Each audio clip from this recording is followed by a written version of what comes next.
Hello, everyone, and welcome to the Habbo Village podcast. I'm Michael Redman. And I'm Kathryn Redman. And this podcast is about helping leaders like you run businesses with more profit, more purpose, and more legacy.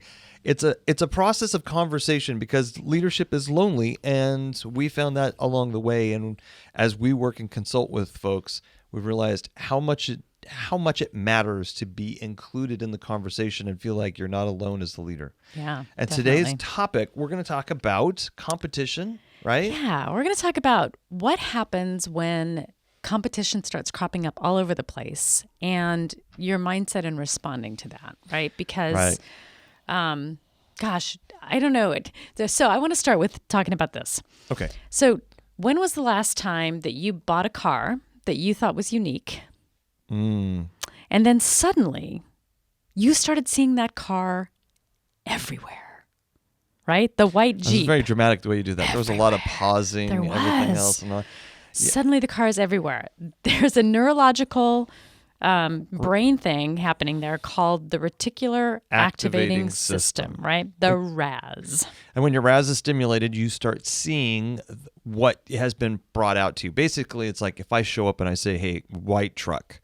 And then you leave here and you see a white truck. And I say, there's white trucks everywhere. And you're like, I don't see them. And then all of a sudden you start seeing them because it's important to you. When you get a car, it starts happening to you, right? It does. It happened when we bought our white Jeep. Oh my gosh. White. I had no idea how many white Jeeps there were on the planet, let alone in our not that big town. I mean, just white Jeeps everywhere. And then it happened when we hit white Jeeps on... actually white Lexuses when we bought your white Lexus. Yep. It happened then too. So. And when we bought my BMW, it didn't happen. No, there's less of your BMW. There's a lot less of my blue 325 Ci convertible BMW from 2003. 2003. And the ones that are out there are not as in good a shape as yours. So then they just don't even compare. Right. So, but that's beside the point. Well, okay. So how does this apply to competition in business? When the RAS system is stimulated, what's going on? So part of what happens is that you have an idea, you have a thing that you want to do, a product you want to develop, a service you want to offer, and you think there's nobody else out there doing this. This is going to be amazing. And then the further you press into it, the harder you work, the more you get ready to move towards that, suddenly things start, they seem to crop up like, oh my gosh, this person's basically selling the same thing. Oh no, this person has the exact same service. Oh my gosh, I'm not the first person who thought of this. Oh dear, right? Yeah. So that's that issue of realizing that there is going to be competition, and sometimes you don't see the competition until you are pretty far into your own work on what it is that you're trying to produce. Yeah, and competition is actually really important. It's really dangerous. We learned years ago, it's dangerous to go into a market that nobody else is in. Yeah, first to market is hard. Because you're telling customers don't even perceive the value or the need really, right? They don't see I need this now. They don't see the challenge or the problem or anything like that. And so you have to educate people that there's this whole new solution to a problem they didn't know they had, and your solution is something they need, which they didn't know they needed because they've never had it before. Right. And that's an expensive proposition to be the first to market, right? So the first thing is competition's really, really valuable. Mm-hmm. But it also is... one of the reasons it's valuable is because it costs less to get people aware of it. They're already looking for their own solutions and everything else. Mm-hmm. And there's enough people looking for solutions. And there's people who, amazingly enough, they'll buy 2 or 3 solutions to a problem often to see if they work, unless they're just exorbitant. I need a place to live. I'm not going to buy 2 or 3 houses unless you have a lot of extra cash and you want to invest it and blah, blah, blah. But beside that, you've got this situation. Also, it kicks off fear. It does. Seeing competition kicks off a fear response. It's like, oh my gosh, what's going to happen? They're going to find out that I'm not that good at this. Right. So I had this experience this past week, and so let me just tell you how it went for me. So I follow, and I think most of our staff follows, Donald Miller. He's amazing. He's a great guy. Wrote a great book called Building a Story Brand. Mm-hmm. It's a good marketing book. It's a great marketing book. We took our whole staff through it. I mean, it's a great model, and we really, really like it. And I really like him. So I get his video cast, which is Business Made Simple. It comes to my inbox every day. And some days I watch it, and some days I don't. And I think it was Tuesday or Wednesday. of this week, I watched his video cast, and Donald Miller is promoting a course that he has. That's a 4-part course that sounds really similar to the things that we do, except that he had made simple on the end of everything, right? Leadership made simple, marketing made simple. I think he has emotional IQ or whatever made simple. So he's all of these things that he's doing, and I just had this moment of like abject insecurity. Like just, oh my gosh, why do we even bother doing what we're doing? He's better looking and smarter than I am. I mean, just like all of those things. No, there's so much more experience and blah, blah, blah. And I just sort of like had this little freak out meltdown quietly all by myself in the conference room. And nobody else knew what was happening. So have you ever had that happen to you? Oh, no. You're just confident and secure in all things, right, Michael? All things. I never freak out. I never am afraid of anything. No, that's silliness. Of course I do. And, I haven't met a leader yet who doesn't, when it's quiet and there's not a lot of people around and you're having a real conversation, doesn't reflect and go, you know what? That's just part of the territory. We all have moments where we freak out, or we have defining how you freak out, or you're stressed, or you're a little fear, or you're thinking I'm stupid, or I'm in way over my head. Matter of fact, a lot of research even says that every CEO believes at some point, every leader believes at some point they're in over their head. Yeah, my brother would phrase it as, so my brother is a pastor of a significantly sized church. And so his fear of discovery is that someone's going to walk into his office at some point and say, my God, you here? Yeah. Get back to McDonald's where you're qualified. Yeah. And, you quiet those things because you got to move on. And if you're leading, you just lead. You go, okay, I'm going to deal with this. I'm going to process. I'm still going to do what I'm doing. I'm still going to lead my company, my organization. I'm still going to move forward. It doesn't paralyze you, but, there's moments when you're like, oh my goodness. We've got a friend that several years ago, I remember talking, he says, I've been at this for 30 years. And everything I'm trying right now isn't working. I mean, all my solutions aren't working. And I remember sitting in his living room one evening and he's just like, it's just really hard for me right now because I'm like, do I have what it takes? And here's a guy who's been successful, still in the same position, still running and owning most of it. He runs a company and owns most of it. Large enough company that they're shareholders. And watching that and just seeing those moments of we all struggle with it. Now, we don't struggle with it on a daily basis or we wouldn't be able to get anything done. But there is that moment of fear and you sit there and you go, okay, great, here's another competitor. Or in one of our clients' situations, all of a sudden an employee that was never in that industry was brought in, trained, poured into, got all of the wisdom and then left. And started their own thing. Yeah. Another one went to the competitors and took all the information to a competitor because a competitor promised a better deal or something like that.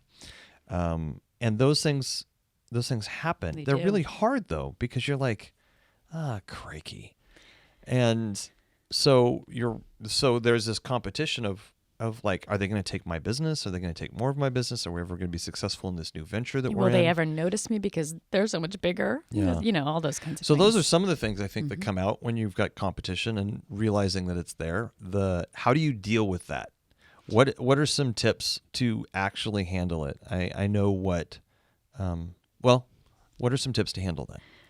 Well, so I'm going to tell you what I did. Okay. You know what I did, but I'm going to tell our listeners tell our audience what I did. What they did. Yeah. So I composed myself and I wrote a letter to Donald Miller that I don't think I'll ever send. Right. I think in my fantasy world, I'm going to be able to read it to him on stage someday. Yeah.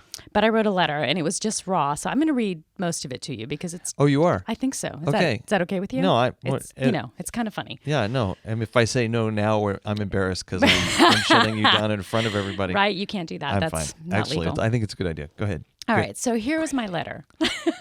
Take a deep breath. It says this. Dear Donald Miller, thank you ever so much for today's video.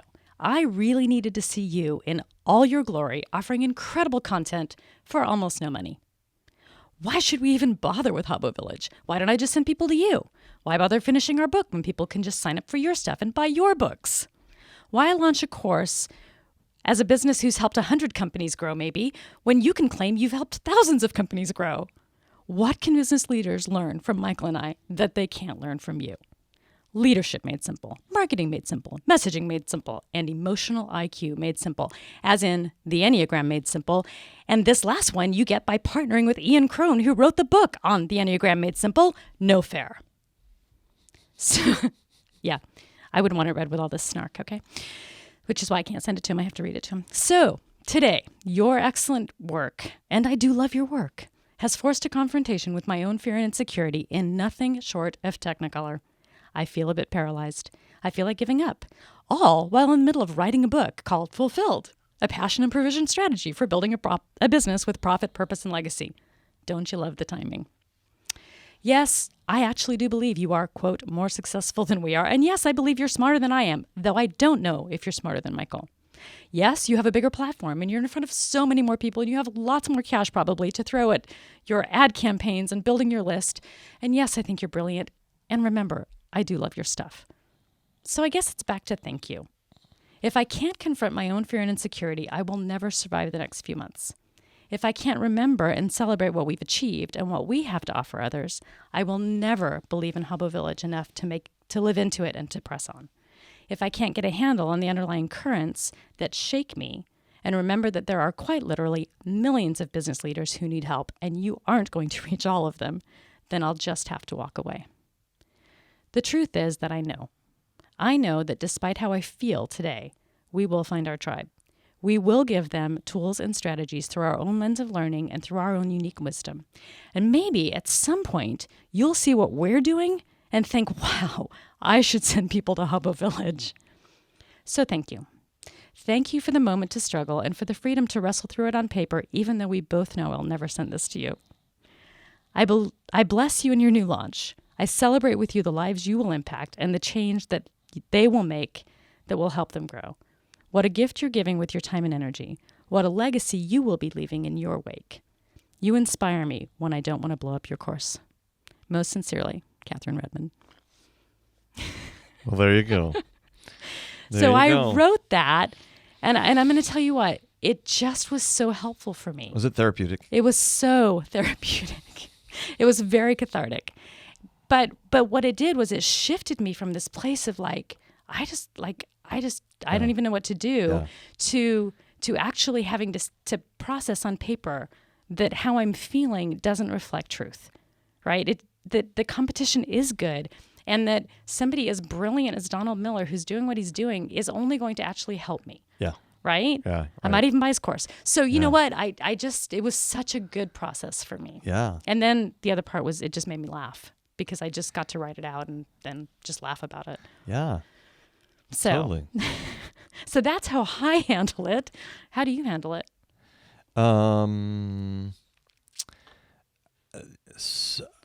That's a good question. I have several things running through my head. So I handle it in a couple of different ways. I'm reminded of a quote from a book I was reading the other day. So I'm reading Tony Robbins' book on Unshakable. It's a finance book. So for those of you who aren't Tony Robbins fans, the guy is actually really smart and cares a lot about people living fulfilled lives. I've had some different perspectives on him over the years, but I really like him, and I think he's a really wise man who does a lot of cool stuff. Mm. He definitely gives back to into the community. It's amazing. Works with poverty a lot. Anyway, so it's a really good book. It's really well received, and his last finance book was really well received too. So I'm listening to this, and it's he did a lot of interviews with a lot of famous financial people, trying to uncover sift out the garbage from the truth, the helpful truth in America's financial investment world. One of the things that seems consistent with a lot of the big financial people is that you need to stay. If you if you jump out of the market when the thing's coming down, you start playing a game where you're timing the market. And this guy is this one financial investor who's very, very, very successful at the $1 billion level, right? So it's kind of hard to relate a little bit, but he freaks out too. He says when the market starts to go into a panic state, when it's dropping, when it's a correction or something like that, or a bear market, and somebody said, well, what do you do? And he said, I get a loan, I pull out the books that talk about long-term, the long play, the patience, and everything else. Yep. And I remind myself and my emotions of what's true and what I bought in. It also reminds me of a coaching session I had recently with one of the leaders that I'm working with, because his desire was, how do I continue to be okay emotionally with having a long play in my career when I see so many people going after the short play that are my age and accelerating past me in ways like they've got a book deal or they're having these speaking deals and all this kind We of stuff. don't know anything about that, do we? We don't know anything about that. And, our 38-year-old friend who's a multi-millionaire. And so the lessons, so what do I do? One of the things is I remind myself of things like that quote from that book. I remind myself of other people's stories of when they made it, or the degree to success they have in their life. And I remind myself that no matter how successful you are, the conversation going along at that level is, we've plateaued at this level for a while. And I know there's lots of people who want this, but we're trying to figure out how to move to the next level and we can't figure it out. Right. And then they look at the people who are at the next level. And so I remind myself that this process of competitors, of people who have been more successful than you and maybe in the same market or maybe in the same age bracket or maybe there's a sense of competition at all those different levels. Absolutely. And then I remind myself, I just want to bless them. Yeah. I really, when I get scared, I want to curse and say bad things. You want to burn their course? I want to burn their course. I feel like that scene at the beginning of Shrek where they're all coming to burn the pitchforks and everything else. Get the beast that was Beauty and the Beast. But okay, they did it in Shrek. They too. thought Shrek was the beast, they right? Did. The giant troll, the ugly troll, and everything else. And I want to raise up a group of people and go burn them. And it's easy for me to talk smack against them. Yeah. And I have to remember, because I get into those modes, but I get into those modes when I'm scared. I get into those modes when I'm feeling insecure. Yeah. Maybe it's not scared. Maybe it's not fear. Whatever emotion you're talking about. Look, leaders hate to say I'm scared. Right. Or I wasn't scared. I wasn't angry. Anytime is a real emotion associated with it. In coaching, it happens all the time. So it sounds like you were angry. No, I wasn't angry. No, mildly irritated, maybe. 20 minutes later, you're able to back into... So you were angry. And okay, I was angry. Okay, fair. Right? Because there's something about, I wanted to be totally in control of my emotions. I wanted to be totally in control of everything, and they got the best of me. Yeah. So now it sounds like I just ran around a rabbit trail. And for those of you who are like going, he just went on a rabbit trail, I want to point out there are multiple things in there. First of all, remind yourself of other people's stories of how they deal with it. 2, get alone and get with information and content about other people who have gone before you and said, no, the plan you are on is working. Remind yourself that competition is good. Yep. And remind yourself that that everybody's got a time frame and a journey, and every market actually can hold and support multiple people doing it. Right. There are, and this is one of the things that we talk about even in our own community, right? There are enough fish in the sea. Yeah. So like I happen to work out at the gym with the guy who owns like one of our direct competitors in town. And I have I do. And I have my own blog and things that I do. And this morning I walked in and said good morning and said something. There's a massive change at our gym. And so I announced like, hey, first day of the change, right? And he just kind of smiled at me and he goes, well, you did just write a blog about change. And it was like, oh my gosh, my friend, my competitor is paying attention to the stuff that we're doing. And I don't think he's paying attention in a negative way. I think he just is like, we're fans of each other. Yeah. And there are enough fish in the sea. There are enough clients. And that whole, like, when I wrote this, my little spiel to Donald Miller, like, he's brilliant. And so when it's all said and done, I want to celebrate him.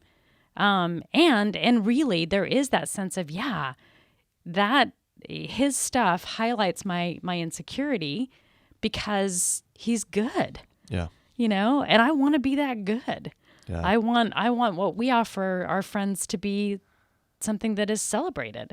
So it's a good thing. Yeah. And, you know, that moving into blessing, which is what I did in that last little bit, even in my letter, was to be able to say, yeah, I want you to succeed.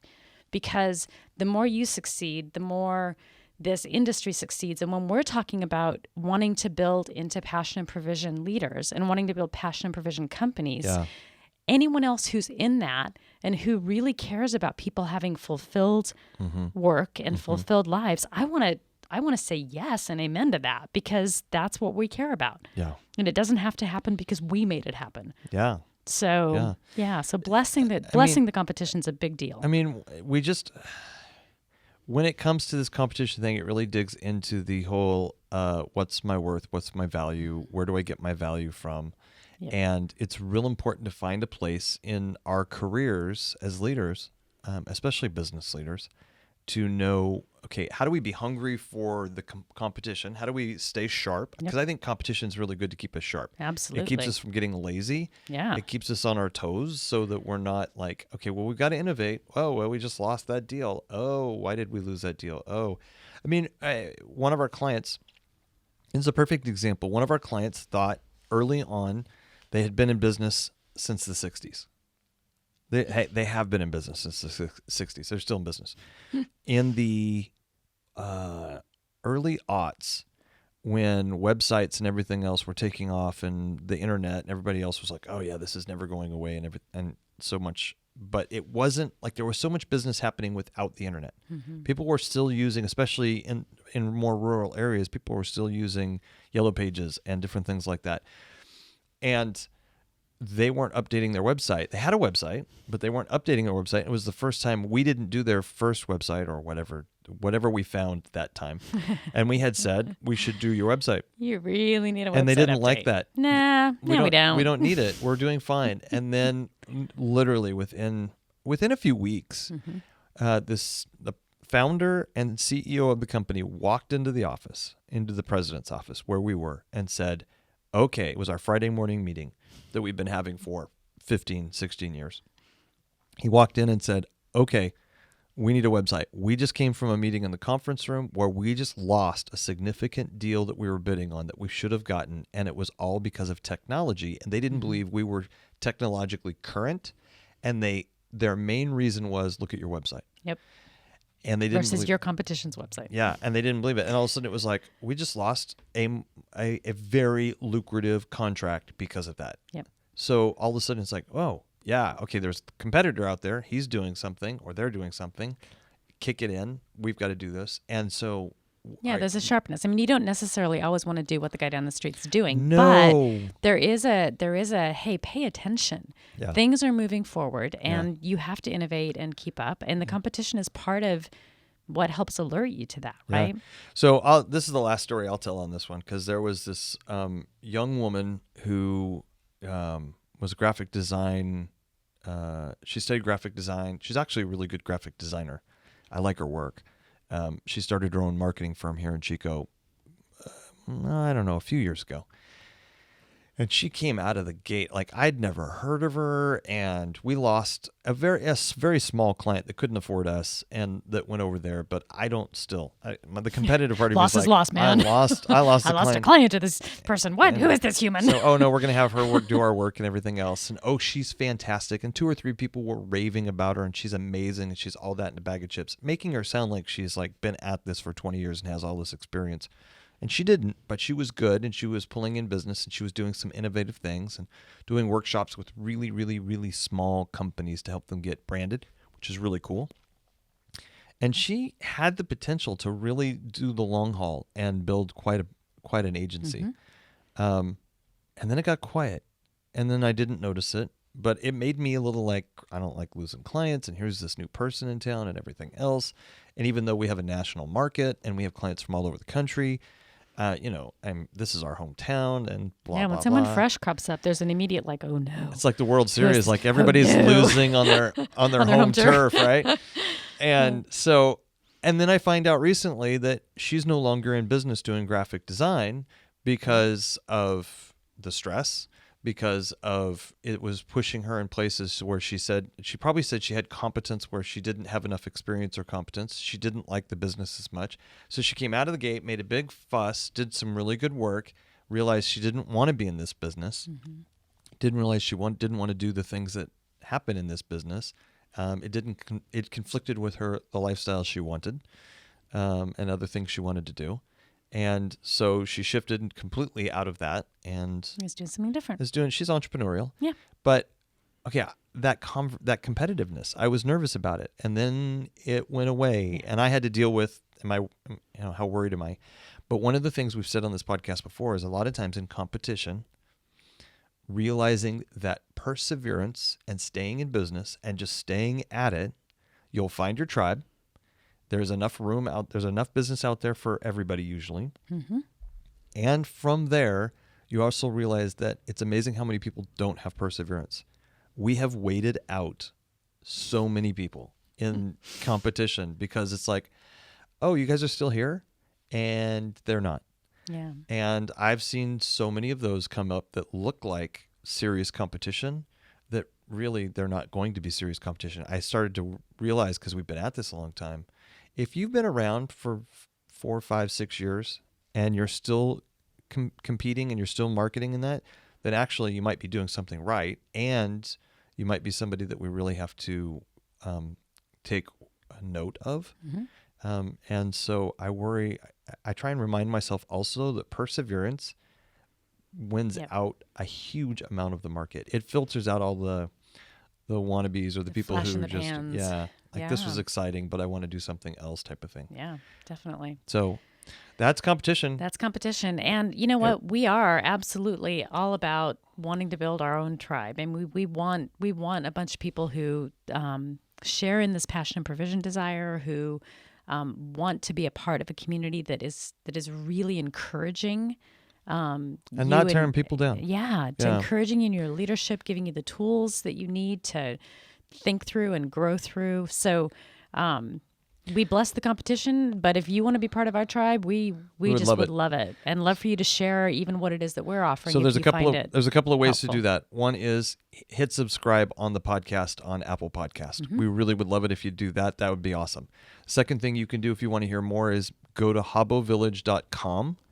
That's our website for this community and our company, Half a Bubble Out. This is our community and our training arm.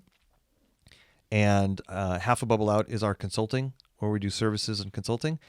Habbo Village, go there, check out the blog. You can stay connected with the podcast. You can stay connected with us. And then the Habbo Village course is the Passion Provision course is going to be opening up in January of 2020. Had to make sure I got that right. Yeah. 2020. And we're going to be opening up really for the first major time. We did it once before, a year before the fire in Northern California. We are doing a reboot for our leadership and for the, what do we call it? I forgot the name of it already. The Founders Launch. Thank you. Founders Launch.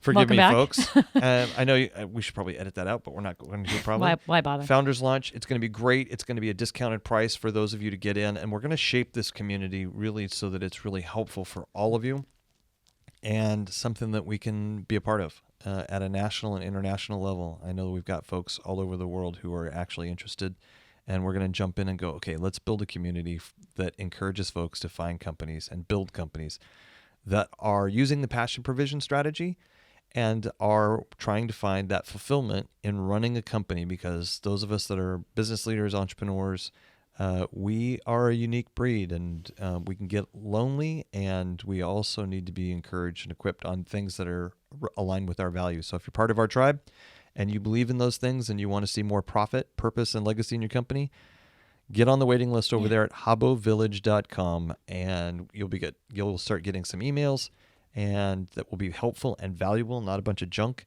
And then we will be announcing that. You can get the announcement for the opening of that in January 2020. Yeah. And tell friends, tell people that you think would benefit. Yeah. And the book for Passion and Provision and the entire strategy will be coming out in spring, summer of 2020. And we're real excited about that. So lots of stuff going on. Connect with us on LinkedIn. Connect with us at Habo Village, Habo. Habo, habovillage.com. That's it. And we would love to hear from you and hear comments and questions. Let's create the dialogue. All right. Take care. Thank you very much. I'm Michael Redman. And I'm Kathryn Redman. For Habo Village Podcast. Bye-bye. Bye.